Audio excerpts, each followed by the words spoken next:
So the last talk, we've gone from fatigue to the brain. Now we're going to go to the skin. We're still very heavily West Coast, but Dr. Hin Hin Ko's a hepatologist from Vancouver. I'm pleased to say that she did spend some time on the East Coast learning with us, probably 15 years ago. And it's a pleasure then to ask Hin Hin to talk about understanding itch, scratching below the surface. Thanks, Hin Hin. Thank you. Thank you, everyone, for being here. And thank you, Gail. I was tasked to talk about a spicy topic yesterday. I got nervous and forgot to thank people. I want to thank Gideon as well, because I did some training with him. He is the interest that's the reason why I do autoimmune liver disease, because he spends so much time in his clinic. It's so fun and sparks my interest. So he's my mentor.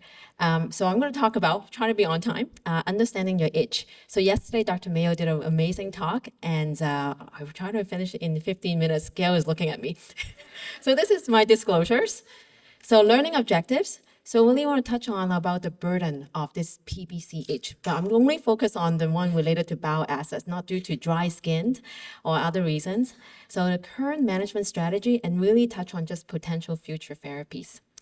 So this is a conference about you. So I think it's more rightful to start with the quote from a patient saying itch is more than just itch though. Itch is days and days of torture, thousands of ants and spiders crawling underneath your hands and ears and absolutely everywhere. So I think it is true, really torture and really hard for someone who don't experience itch, like a lot of doctors who put ourselves in the shoes to truly understand the burden. So first question, polling questions. So do you experience or have you experienced any itch over the past week? Just want to get a sense. So a little bit more. So I think we can close, definitely more than half for sure, between 60 to 70%. So we can close and go to the next slide. So PBC itch basically can happen to anyone. So this is based on a survey that can occur daily in both genders, so in all ages. And honestly, the severity have no correlation with the time. Even your labs look fabulous. You have a normal LFOS, no fibrosis, you can be very itchy, and vice versa. If someone really cirrhotic, they might have no itch, so unpredictable. So even a normal day or worse day, the severity very similar. So what is the characteristic of the itch? So again, can be any stage, but most of the time it's on the palm of the hands and sole of the feet. Most common location, but again, can be anywhere. So typically worse at night, and I saw someone scratching in the audience, and also at night. It can cause fatigue as a reason, don't sleep well, basically waking you up from the scratching. And with certain fabrics that you wear can make it worse. So even English is my second language, I know how to spell huge. So I intentionally put down huge in this way, because H stands for highly prevalent. So 81% of the patients at some point in life will have some itch, PBC patients. So it's under-evaluated. So less than half of the PBC patients had ever had a good discussion about the itch in the last year. So underappreciated. So, I know doctors are not the greatest listeners. So this is a study to look at how well we correlate. So they said we do pretty good. If someone had moderate to severe itch, then maybe 70% correlation.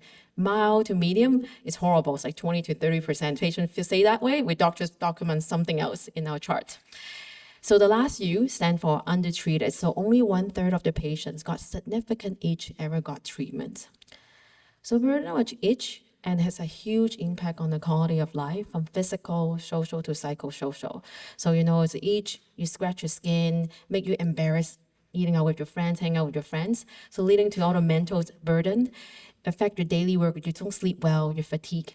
So it's a major burden. And then it translates to major issues in the society. You can see the slide early on that a lot on disability, retirement early. So it's not just affect yourself, can affect a lot of the society. So this one is a scale, mainly look at like 0 is what can be worse than death, and then 1 is perfect health. So patient with severe pruritus is almost as worse as someone with severe Parkinson's disease. So worse than a patient with like HCC, which is a cancer, worse than the one of COPD and even end-stage renal disease. So we're very significant impact.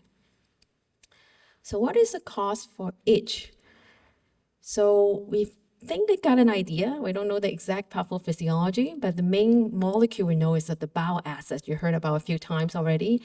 And then this bile acid make your body and livers kind of release more those itch kind of stimulating molecules from the liver.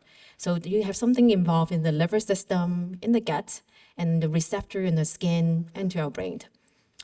So we'll go back to say, because it has some relevant about the different categories of drugs we use to treat the itch. So assessing the itch, I guess this one may be pretty good to show some diagram, but second questions. When was the last time you asked your doctor, or your doctor asked you, or maybe you asked your doctor about your itch, or discussed your doctor about your itch? Is it pretty bad? Never, so 1/3. And then, so most of the time it's like a long time ago or never. So, okay, or 27%. So basically, I think we do worse than our UK colleagues. So this is a survey, basically looking at when did we last time we asked people about the fatigue and pruritus.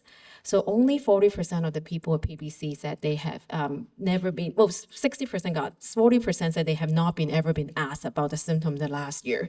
So, which is not great. And then in this audience, it's even the percentage is lower. So we need to do better in Canada. So the itch assessment tool, so this is a simple one. Like Dr. Mayo mentioned, we borrowed this from the pain scale. So to the left is called a visual analog scale. 0 mean, yeah, no itch. 10 is the worst ever itch. And you can do the scale basically from weighing the worst itch in the last hour, could be last week. So you can say 4 to 6 is kind of medium severity, 7 to 8 is pretty severe, 9 to 10 is really severe.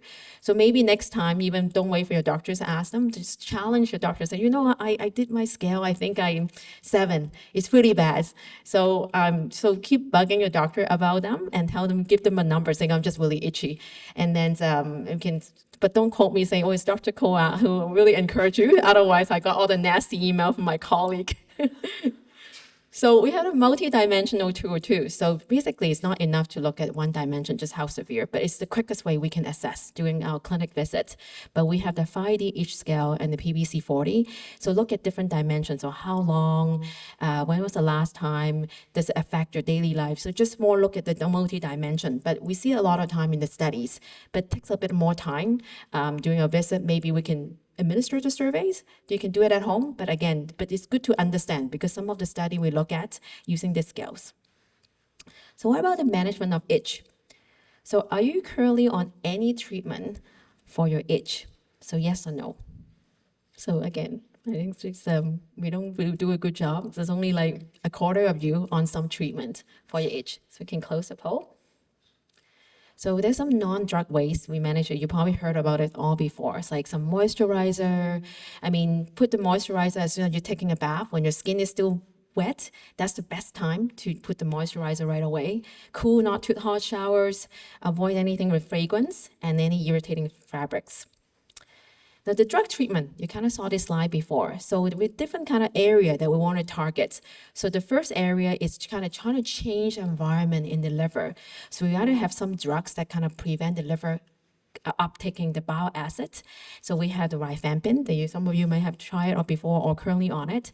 And I'll put Fribase here because even though off-label, some of you are on it already. It does kind of have some anti-inflammatory, anti-cholestatic effect in the liver.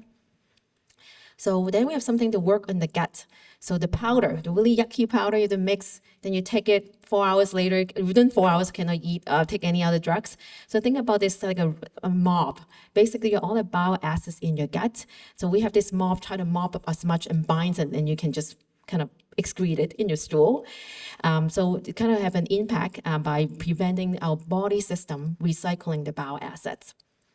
So next category, not fully known, but we've been some usefulness is really trying to target the nerve environment because we know bile acids causing the release of all the itch stimulating molecules can act on the peripheral itch receptor, then transmit the signal to our brain. So we have some kind of other agents like naltrexone, gabapentin, sertraline, hopefully try to change these kind of nerve pathways. Another way we try to help to improve the itch. So you may have heard about this already. So do new second-line agents have any effects on itch? So we heard about the new agents, the elafibranor, so which is the PPAR alpha delta agonist. So this study, as you can see, that's the red placebo or the love we give to our patients. So pretty good. You can see it's have help, but you can see a bit of decrease further by using the elafibranor. So this is using the worst itch, the NRS score, by over like 52 weeks. We see some signal that is helping with the itch. So similarly, we have the seladelpa, which is a delta agonist. So look at the two trials of phase 2, phase 3. Again, we can see the general trend. You see that definitely the one on treatments do better compared to the placebo. So I have to mention about fibrates. So we're doing this kind of fish trial. So you can see by giving them fibrates, definitely do much better than the placebo group. That you can see an improvement in the itch. We're using this visual analog score. So you can see definitely it's one of the agents, and some of you probably on fibrates and notice some benefits in the itch. So what about the new treatments in the horizon that Dr. Montana those are all mentioned early on? So we have the IBAT inhibitors. So we're not just using the MOB in the gut to prevent the bile acid absorption. We actually have something that block it for absorbing the bile acid against. So how do they do? So we have the GLISTEN trial. So this is the linericebat. So you can see the primary endpoints improved worst itch, the NRS score over 24 weeks. So you can see as early on like week 2, you can see some improvements. And by probably improving the itch, will help to improve the sleep as well. So you can see the green bar. But again, you can see the gray bar, which is placebo. So quite a high placebo rate. So similarly, we have this the Vantage study. So using another IBAT inhibitor, the volisabab. Again, you can see huge difference between the blue line and the orange one is like the volisabab on a lower dose. But again, you see improvement by blocking the absorption of this bile acid in the gut. It seemed to improve the itchiness. So the key takeaways, I think we all know itch is a very common symptom in PBC and is associated with significant health burden and really impact the quality of life.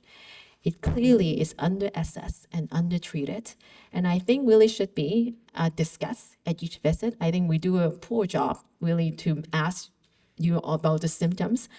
I think hopefully now we have new agents. I think one of the reasons I'm not trying to defend the doctors, because we don't really want to say something that we don't have no help for in the past and no effective agents, because we feel frustrated too. Then I was like, oh, nothing really helped. But now we have really good drugs that hopefully more of us to ask about the symptoms. And actually, you also bring up the symptoms as well to every single visit. So the new second-line agents, we know the seladelpa and the elafibranor, has shown potential to improve the itch. And we have new agents, the IBAT inhibitors, show really promising results for itch improvement. So I just want to highlight you're not alone, and want to thank you, the PBC Society, and thank you for listening.